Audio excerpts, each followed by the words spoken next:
Story time! Mascara say happy Wednesday, beautiful people. Happy Wednesday. I hope you guys are doing good. And I trust kuti the week has been nice and sweet to you. If it hasn't been, well, that's okay because I have a nice and sweet story for you, okay? While we are at it, ndudongo kutenda guys for subscribing to my YouTube channel. Keep subscribing. Tanata marimira. Mova matika, mova mama nyamono subscriber. Speaking of YouTube, nasi nyaya yedu ya inspire nemunhu akakomenta pa YouTube anonzi Breezy Mabri. She was like, Tana, can you do something on November? And I was like, listen, Breezy Mabri, you have a point. Who has also wondered kuti November why isusu tichonzi November akurorwe, November akuchatwi, November hatina zvatinoita. And that's it. Muna akakuvunza November nei why tisingadaiso muna November. Mina ndangokura nchimodzi iroro. Well, personally, that's what I do. So because of that, ndabva ndatoita all curious and I was like, listen, I never thought about it that way. So thank you, Breezy Mabri. We are here because of you. Anyway, let's get started, guys. It's story time, like I said. Kudara saka manye mnotora mafrizit, maputi, mapopcorn, because it's gonna be a long one. You need to sit down, muchijigirira nekunmirira kuti chi nyaya dzacho dzifambe. Ko ukamaiga zvakanai unosadziswa nekudi nekudya nekunwa. Right, tiri ipapo tasarwa ne 3 days, guys. 3 days kuti tipinde muna mwedzi weMbudzi. Muna November tasarwa ne 3 days kuti tipinde muna Mbudzi. And I was like, well, this is the perfect time yakuti vanhu this year 2025 1 or 2 people vachatukwanisa kupinda vachiti TikTok kwatani tatakanzwa so murupabata. So anyway, tasarwa ne 3 days tipinde muna mwedzi waMbudzi. Tinomuti Mbudzi for an obvious reason. Mbudzi chi, let's translate it. Mbudzi is a goat. So it's the month of the goat. Murupabata. So tiri papo zvinotaurwa izvo kuti, guys, this is a research. So obviously my research and tinoona zvakasiyana siyana uye mukufamba tinonzwa zvakasiyana siyana. So if you have something you know that's different from what I'm saying, I would greatly appreciate it mukachipinza ma comments. It's nice to learn from other people as well. Murupabata. Handingagame Wikipedia, Google, articles, essay, ndirindega. That's why I have you beautiful people to help me. Anyway, let's get started. Mwedzi uyu waMbudzi handiti Mbudzi, truchozi yoti Mbudzi chi, right? I'm so sorry, guys. I'm nervous doing this because anditoziye saka mawan. So tiri mwedzi waMbudzi woyo unonzi mwedzi wekuti vadzimu vanenge vachifamba pano pasi vachiona zvinhu vachigadzirisa zvinhu vachita sei. Saka unonzi mwedzi wevadzimu paChivanhu, unonzi mwedzi wevadzimu. Iwo mwedzi watinoti Mbudzi unonzi mwedzi wevadzimu. Ndopa vanenge vakanyarara vachiona vachigadzirisa zvinhu because vanenge vakamirira kuti tichitanga maceremonies anotanga muna December. Remember muna November mwedzi wekuti vanhu vanenge vakazorora handiti.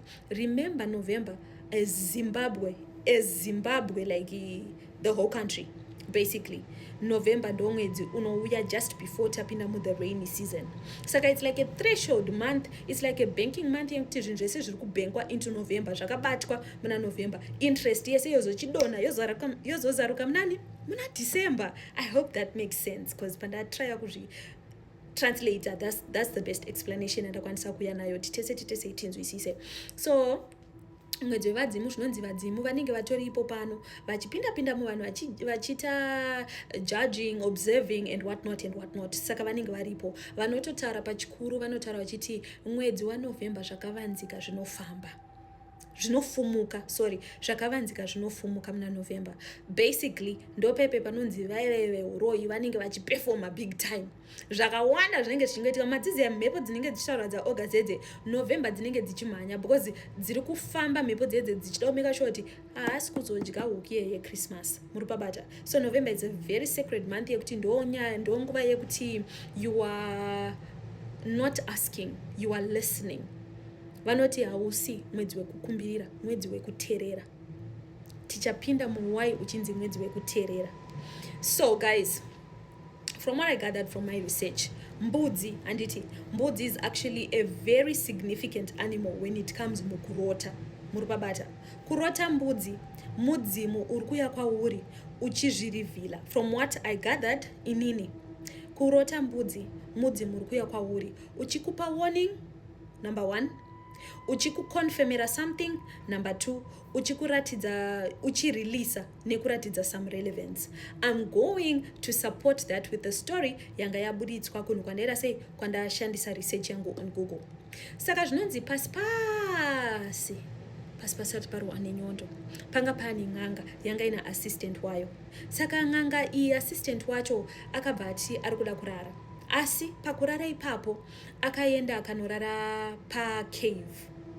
pacave ipapo panonzi panombotaurwa kuti pane mweya wembudzi uri somewhere there.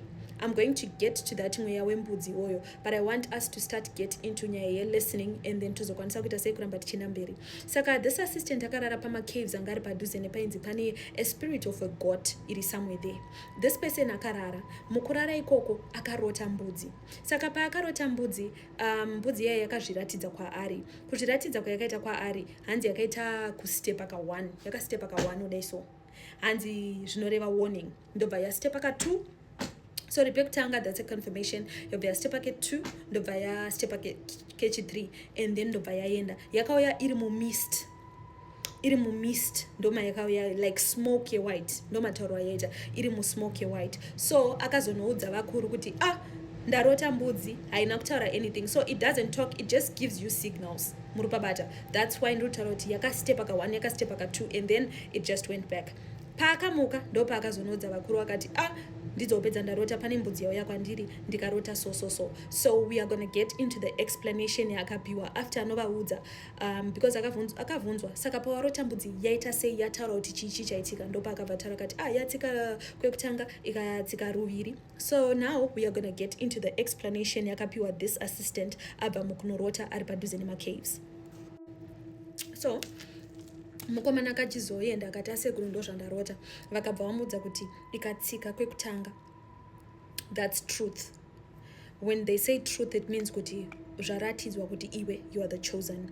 Ikatsika keruviri, a warning to do with something. Ikatsika kerutatu, zvinoratidza kuti it's a blessing or there is a relevance inenge iripo. Zvinonzi the Shona elders and spirit mediums vanobelieve kuti mbudzi haingogadhe ma-sacred places. Did you guys know kuti mbudzi inogadha ma-sacred places? Apparently, hanzi mbudzi haingogadhe ma-sacred places. Sometimes it delivers messages, especially mwedzi waMbudzi. Hence why I said, guys, November is the month of listening. So learn to listen because certain messages are coming. Saka hanzi mbudzi inouya kuvanhu ichivapa messages. But tigare taonesana, hanzi zvinhu izvi zvinochuza kuti zviri kuya kunani. You cannot manipulate it kuita marituals kukumbirira kuti uyai kwandiri. It comes naturally to the person wairofana kuenda, and then the message is carried over to that person. Tiri papo, guys, I'm going to give you two nyaya. I know munoda nyaya. Two nyaya dziri kuita allude to nyaya yambudzi, and then after these two nyayas ndichabva ndapinda mu the general things we now know isusu kuti November kurore, November kuti so then tozochipendera chi nyaya yedu neyoyo. So actually it's three nyaya dziripo. Two dzechekuita neiyo nyaya yaNovember yeye chichichi, and then the third one is also to do with November but at a different angle that actually involves guess who nyami. I know munomuda, so yeah, you're gonna hear about nyami again in this video. Nyaya yangu yekuda nyaya, sorry ndandakangona kukudzai. So this guy anti ndo zvakaudzwa kuti ndo zvakaitika. So hanzi he took it as a way yekuti the ancestral spirits were telling him kuti his gift is real. Remember ndakudzai kuti yakatsika pekutanga meaning truth, pechi2 meaning warning, and pechi3 meaning blessing. So akabva audzwa kuti this just means kuti chiva ko-accepta. So it was a confirmation message for him kuti you zvauri kuita, you are in the right path and you're supposed to be doing it. It's a sign yekuti it's your calling because vazvirivila kwauri and vabva vatokupa message. Sometimes hanzi mbudzi inogona kuuya and then that's it, but this one akabva atopiwa symbolisms nema-significance ekutsikatsika kwakaita mbudzi. Anyway, let's get kunyaya yedu yekutanga yezvechekuita naNovember. So yekutanga tichaiti the spirit god of the sacred caves. Munyaya yedu iyi zvinonzi kare a long time ago, vadzimu ma-ancestors anga achiri kufamba muvanhu. Anditi zvinonzi nyaya iyi yakaitika somewhere in the north, but mukutaura kwazvinoitwa nevanhu zvinonzi it's either kuchinhoi or kudomboshava, but basically kunikoko kune ma-caves ari sacred. So yeah, there is still a debate kuti was it chinoi or was it dombo shower? So just keep that in mind. It could be whatever the case is, chine chinoi or dombo shower. Isusu ngatombasiya vachimboita debate yo tichitofamba nenyaya yedu. Anyway, whatever that cave was, and it was a portal. Saka it was a portal in the sense yekuti kunikoko kwaienda mahealers, kwaienda rainmakers, kwaienda maspirit mediums. Vaienda ikoko onoita ceremony. Vachinotaura nani, you may ask Tani. Vachinotaura nani? Vachinotaura ne underwater ancestors. Vakuru vechi vemumvura ndo vaienda unotaura navo. So that was the issue of it being a portal. Ndo zvaiitwa mahealers and what vaenda unotaura ikoko vachinotaura nevakuru vechi vemumvura. Because hamukwanisi kutaura nyaya dzemvura musinotaura nevakuru chi vemumadziva. Handi munofarira wedhoti vemumadziva nevemadziva ndo vanotaura navo. But now the way it would happen is kana mvura yazouya maisazorega kukanganwa kutenda paya patinoti paChivanhu kusatenda uroi. Maizoti kana mvura yenye yauya every year muri yoga mwana wese akanomanya kucave, mwana wese akanomanya kubako. Maisvika kubako ikoko kuentrance mainosiya magifts ekutenda maspirits ekuti chi thank you for the rain muri pabata. So it just so happened kuti pakazoita munoziya muupenyu kuna vanhu vanozongozvitutumadza. Kunozonzi kune murimi ndio urudza hombarume ndo vanohunta. Handiti rega tingoti proud hunter anozvitutumadza, proud hunter akazongosvika pacave pai mwedzi usiriwo muri pabata. Saka asvika hunter uya akasvika ane mbudzi, a black mbudzi, akasvika ane black mbudzi, akaudzwa nemaspirits ari mucave vakati takarara, imboyenda, we are resting, this is not the month, this is the month of rest. Enda mwanangu unozodzoka kana nguva yakwana. Iye mwanakomana anaita sei haana kuti rakatodzwa kanzi toda kumbozorora mwanakomana imbodzokera nembudzi yako yeblaki unozodzoka rega timbozorora. You cannot wake this place with blood.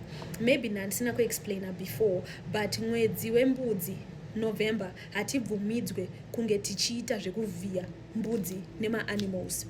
Now you will understand why what I'm about to say right now. Akanzi, you cannot do that because you will wake us neropa. Ropa rauchavhiya richatimutsa. Hatichazoti se hatichazozorere. Saka movie mbudzi or any other animals murupabata. So iye nenharo dzake abva slita throat. Mbudzi abva iti krr. And what happened next shooketh the guy. Zvinonzi achipedza kuti mbudzi yevrr, the ground yaanga ari akatanga kusheka. So macaves akatanga kuita kunge ari kudonha or something. Well, haana kudonha, akatanga kuita kunge muri pabata. Pakangoita a sudden thunder sound, the earth just shook. And guess what happened? Mbudzi yaya yaanga yadaiso huro kuti aslita daiso akaona ropa anti ropa rinobva ratoyerera. Ropa rere ranga riri pasi rakatanga kudzokera pambudzi yeye richidzokera, and then mbudzi ndobva yatongoira sei, ndobva yatongodzokedzana daiso, ndobva yafamba ichipinda yega mucave. Yakabva yanopinda yega mucave. This guy was shocked. Hanzi this proud hunter was shocked. Akamanya kumba jui. Zvinotaurika hazvitaurika kuti vedwe makuna andaita uko. Hanzi obva enda kumba. Asvika kumba ime ask kuti chii chakaitika. Akazonorara zvaakazonoona kuhope. Let's get into it. So hombarume yakarara pepe yakabva yazoona spirit yembudzi yaiya. Handiti remember mbudzi yakabva yazvidzokedzana ndobva yadzokera mucave. Akazoona spirit yembudzi akarara. Mbudzi yeye ikamudza kuti baba baba, dhoo ramavhura rinofanira kugara rakavhagwa. Dhoo ramavhura ngarigare rakavhagwa. Ndinoti ini zvinhu zvamaita hazvifaniri kuitwa. And with that being said, mwedzi une zita rangu inini mbudzi muri pabata hauitwe mashiripiti. Ndichidaro ndinoti hamuroorani, hamuridze ngoma, mangoma hamuridze mangoma, hakuna macelebration anoitwa. Ndinoda kuti muobserve total silence. It's the month of observation, the month of harmony, the month of listening. Failure to do so, you will see my wrath. Ndo zvakadzwa nembudzi. Mbudzi yeye ndobva ira sei, ndobva yamusiya. Saka zvinotaura izvo kuti murume uyu akabva azotadza kuona for quite some time. and kutozoti and atadza kuona for quite some time, akataka kuperforma rambichana for some time, atadza kuona for some time kudaro zvinonzi hanzi mvura yakabva yarambira mudenga. Mavillagers wakati chamarika gadzirisa nyaya dzako shaona ipapa patakushaya mvura just because iwo Joseph tangoti mtara ichichi unongoziva community inenge yamed. But with that being said, akabva azoenda ku the same cave kwanga akaenda nembudzi yaya akanokumbirira akanogadzirisa nyaya dzake, mvura ndobva yazoita sei, ndobva yazodzokedzana. So people who talk vanoti zvoni zvanzi mwedzi waMbudzi, November. There is a time yekuti munotoona mvura yakanamirira mumakore, but you see the spirit of the goat passing by. And they say mwedzi unonzi November because of the goat, and because of that goat spirit inenge ichiita sei inochengetedza that month of November. So guys, this is what I got kurabbit hole yekutanga yenyaya dzaNovember. Saka November hadi kushereketwa guys. Zvinonzi November ndiwo mwedzi wekuita sei wekuteerera. And with that being said, hatibvumidzwe kuita maroro, hatibvumidzwe kuita muchato, hatibvumidzwe kuita macelebration, hatibvumidzwe kuita zvinhu zvinoratidza kuti it's an occasion, it's a ceremony, it's a ritual, it's something. Hazvibvumidzwe. Vanoita zvefarming veve anonzi chimukwerera, haubvumidzwe. I hope ndataura wediroro the right way. Haubvumidzwe futi. Basically zvinhu zvine macelebration nema what hazvibvumirwe mwedzi wani waNovember. And honestly, I believe as Zimbabweans we do not want to find out kuti what happens. Because zvinonzi hanzi vanhu vanozviita they are followed nemisfortune as a family.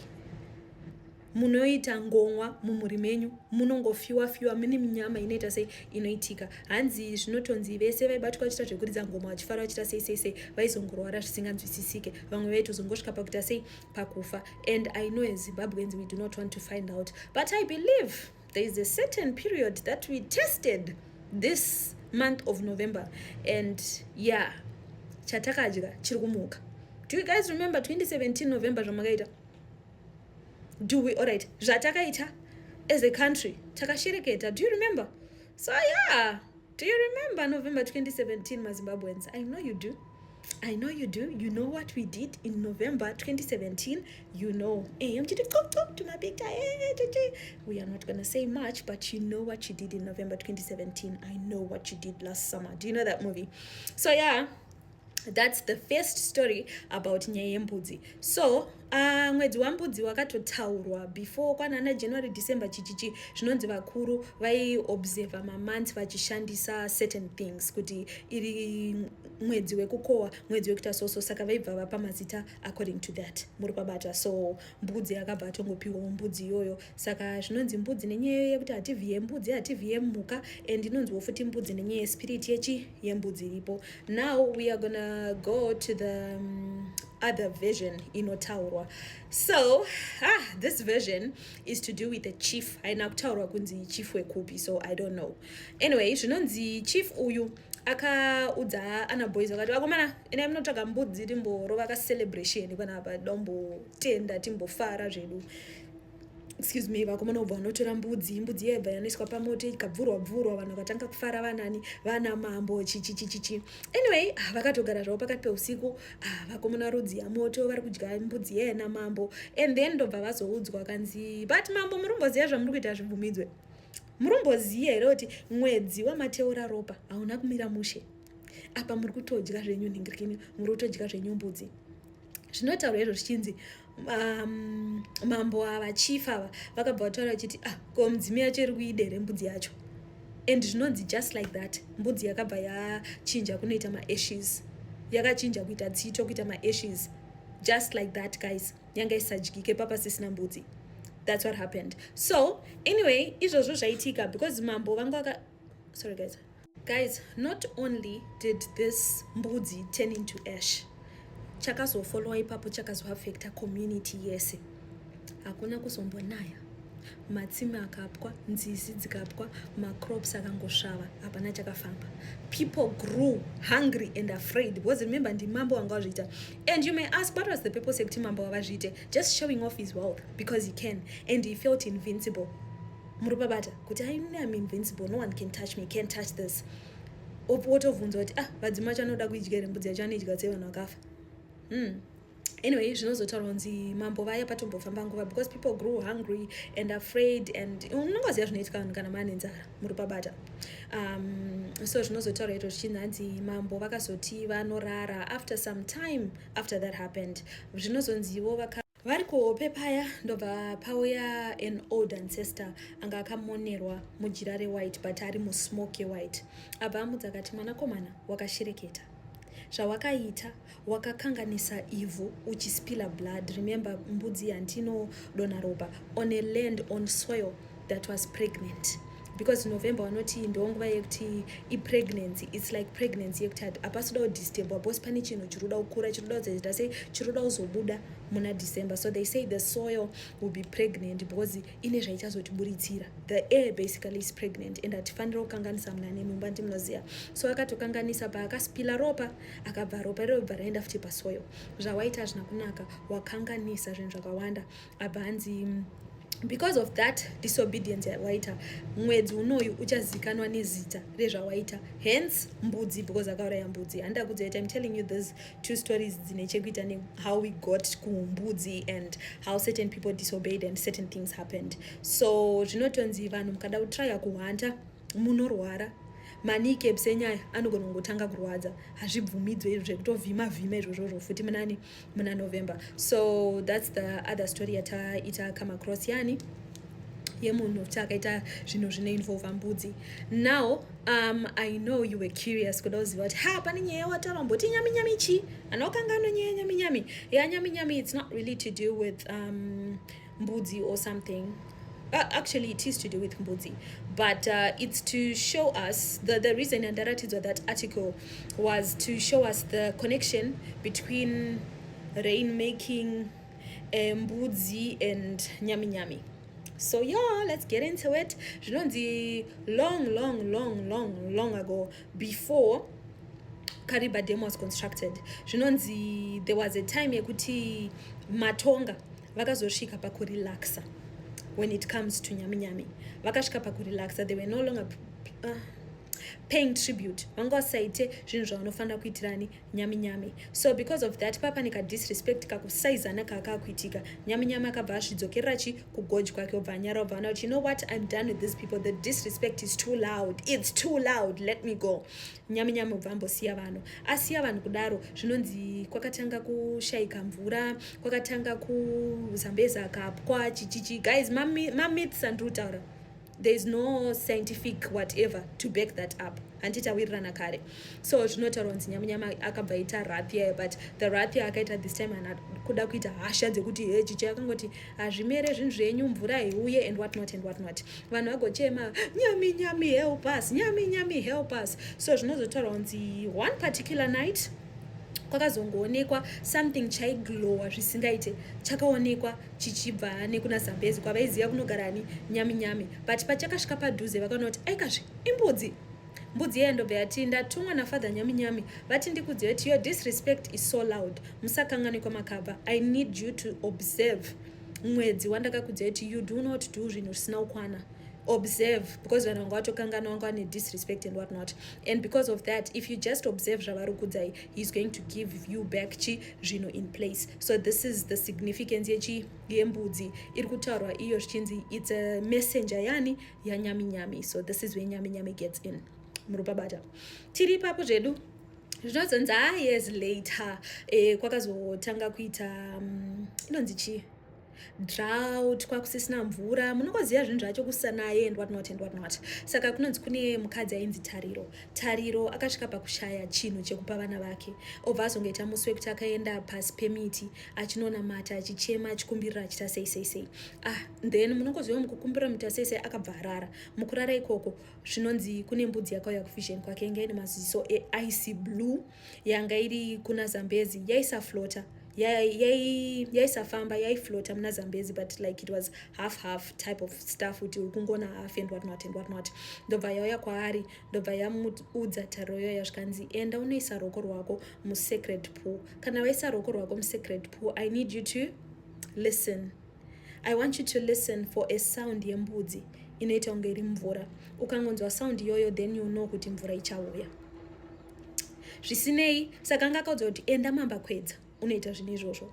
Abva aenda mambakwedza tariro uya ndobva anoita zvaakaudzwa. Achisaroko pepe achidaiso mvura chichobva anzwa sound iyoya. Ndofunga kana iri mvura ameno sound yakanzwa aziva kuti mvura yakuya. Abva audza vanhu kuti mvura yakuya chichichi. Saka kubva ipapo vanhu vanga kumuti mai vemvura, mukadzi wembudzi, because remember that mbudzi yange ikauya kwaari. So those are the 3 stories involve mbudzi, and to connect us nenyaya yekuti why tichinzi chi November achinzi mbudzi for us as Zimbabweans. So those are the 3 stories dzandaya nadzo, guys.